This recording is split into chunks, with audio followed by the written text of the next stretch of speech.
The issue is you look at his cohort, his co-defendant, far worse conduct. I mean, the guy that got 27 years, why should he get something like that guy? He wasn't distributing. He wasn't creating the pornography. He was possessing the pornography that Taylor was giving him. Assuming what the other guy was. That's just possession. That's possession. But here's the point. He's appealing this 15-year sentence, and he has to prove that the judge abused his discretion in increasing the 12.5-year sentence to 15 years. Respectfully, you'll permit me if I'm mortified.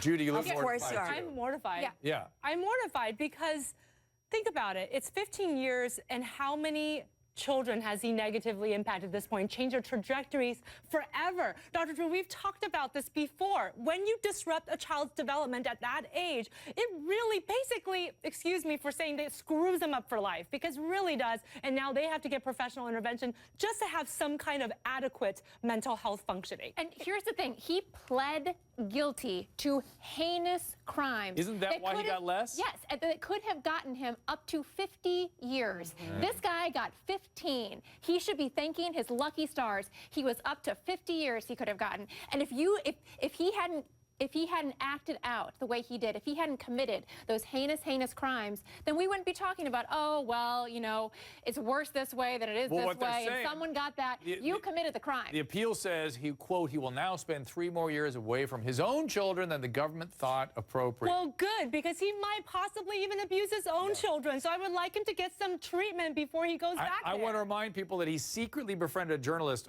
He befriended a journalist who secretly recorded their conversations. In case, let's let you listen to some of what he said.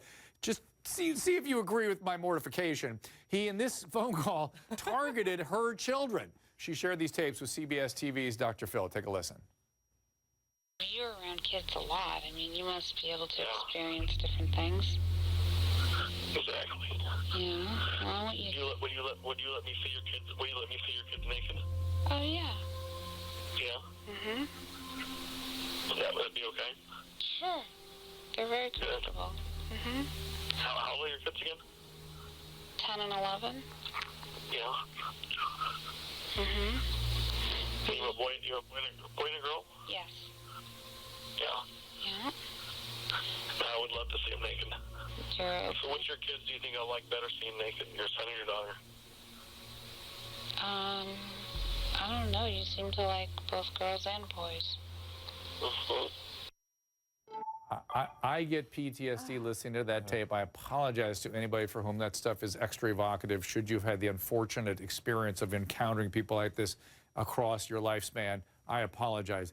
Talk about evil. I'm sorry, Karamo. People that do this kind of garbage are evil. Oh, I agree. This man needs to be thrown under the jail. The fact that we even have this conversation about him wanting to appeal his sentence and get out earlier just disgusts me. And I do not want to see this man on the street. And I don't encourage violence. It's not the thing. But if this man ever got out, I just fear for his safety, because I can't imagine. Stage manager behind the camera here, Rhoda, she's nodding vigorously like, oh, yeah, she'd take care of it herself. But Sarah, I think you have a different point of view as usual. Well, yeah, look, I was looking at this and his statements to this journalist, and that was actually taken into consideration. These tapes were taken into consideration by the judge, who said, I'm not going to go with the deal of 12.5 years. I'm going to give you 15. I'm going to give you more, which is not very common. Because of the tapes. Because of this, his statements about his prurient interest and his unsavory interest.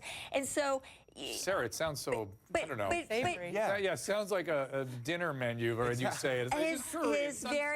He's very disgusting, comments. But at the end of the day, they're not executed. Okay, these are just his thoughts. These are things that he's expressing, and he's not actually done anything about. But he did execute on some of the things, and that's what he was charged with. That's what he's been sentenced with, and that's what he pled guilty to. So that yes, they made reference to that. The judge made reference to that, but the judge also made reference to the heinous acts, and she made a point of saying we need to deter this conduct. And so I think that he maybe got a little bit of a higher sentence than the prosecution was asking for because of his celebrity status. So they're trying to make a point, make sure people get an understanding that this kind of behavior will not be tolerated. And I am deeply sympathetic to people that have these sorts of urges and go get treatment for it. I have zero patience or time for people that do not take care of this garbage with a professional and then go harm God knows how many other kids. They don't do it on one, guys. They don't do it on one.